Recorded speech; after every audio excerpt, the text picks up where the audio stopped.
Selamat berjumpa kembali di dalam layanan audio Sahabat Perjalanan. Hari ini adalah hari Sabtu 18 Juni 2022.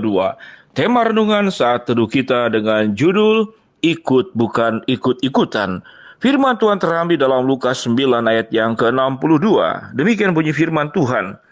Tetapi Yesus berkata, setiap orang yang siap membajak tetapi menoleh ke belakang tidak layak untuk kerajaan Allah. Mari kita berdoa.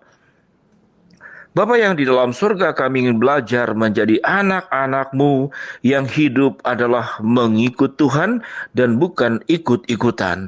Di dalam nama Tuhan Yesus kami berdoa. Amin.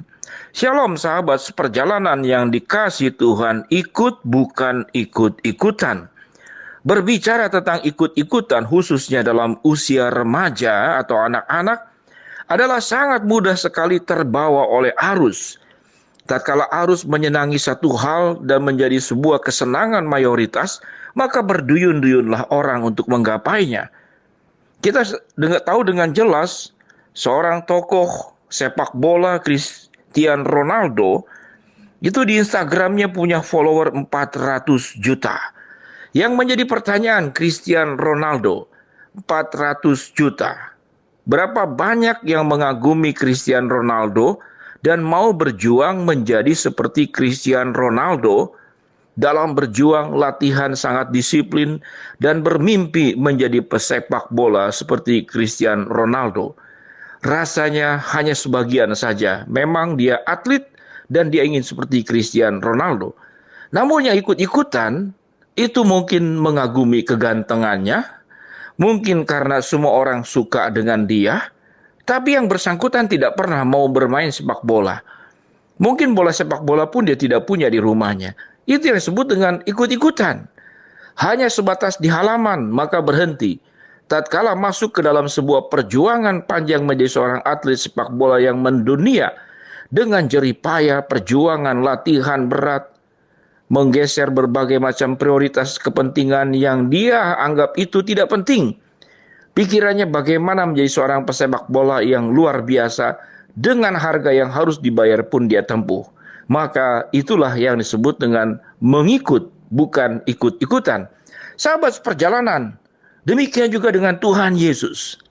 Ada banyak orang yang ikut-ikutan mengikut Yesus, tapi bukan mengikut dengan sungguh-sungguh mengikut Yesus. Sehingga apa yang dilakukannya? Begitu banyak orang datang tatkala Yesus menawarkan kesembuhan. Begitu banyak orang berkumpul tatkala Yesus menawarkan 5 roti dan 2 ikan mengenyangkan 5.000 orang. Begitu banyak orang mengikut Yesus tatkala Yesus melakukan mujizat-mujizat yang luar biasa. Sakit penyakit yang disembuhkan, buta melihat, timpang berjalan, bisu berbicara, bahkan yang mati bisa hidup kembali.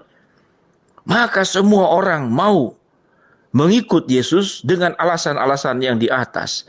Namun tatkala Yesus mengatakan, barang siapa yang mau mengikut aku, lalu dia menoleh ke belakang, dia tidak layak untuk kerajaan Allah.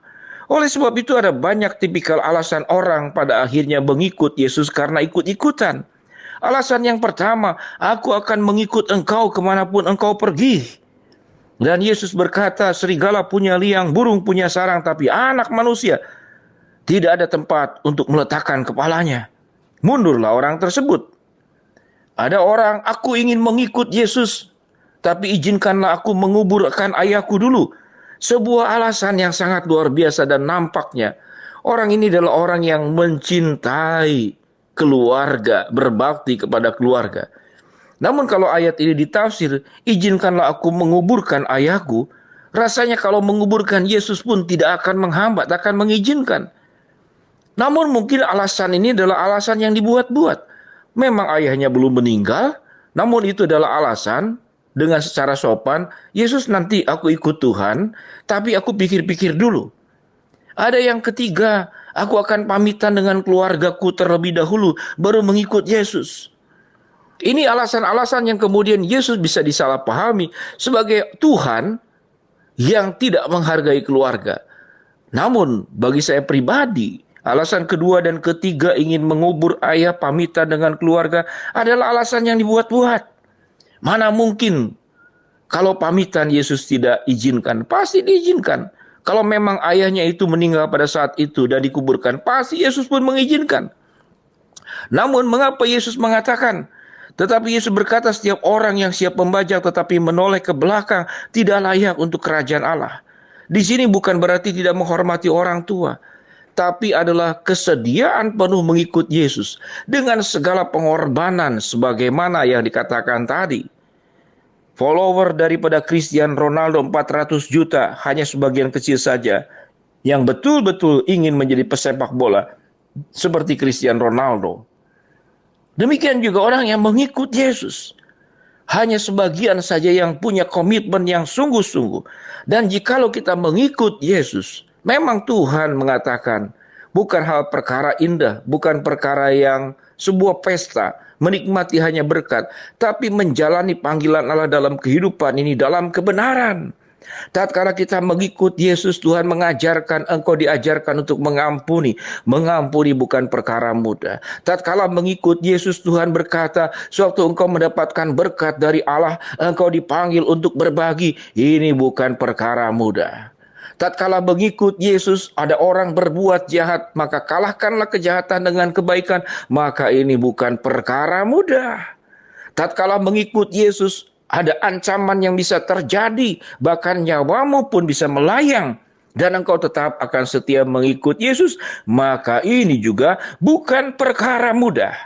Sahabat seperjalanan, tatkala kita mengikut Yesus, rumah tangga dalam kondisi separah dan seberat apapun tidak diizinkan untuk bercerai, maka ini bukan perkara mudah. Bagaimana mungkin saya hidup dengan orang yang tidak sesuai dengan harapan sebelum saya menikah tentang dia, dan dia berubah, dan aku tetap harus satu rumah tangga dengan dia, dan ini bukan perkara mudah. Sahabat seperjalanan yang dikasihi Tuhan, di dunia ini ada 2,38 miliar orang Kristen, dan di Indonesia ada 28,9 juta orang Kristen. Berapa banyak mereka yang sungguh-sungguh mengikut Tuhan atau ikut-ikutan. Sama kondisinya seperti para pecinta bintang sepak bola Cristiano Ronaldo. Bagaimana sikap kita, sahabat seperjalanan? Bahwa kebahagiaan, keindahan dalam menjalani hidup ini tidak semata-mata karena ikut-ikutan mengikut Yesus. Karena kita ingin semua hal yang baik dari Yesus. Namun tatkala kita mengikut Yesus, maka kita akan menerima paket kehidupan bersama dengan Yesus. Kita menerima berkat, kita menerima keselamatan, kita menerima anugerah, kita menerima kasih karunia.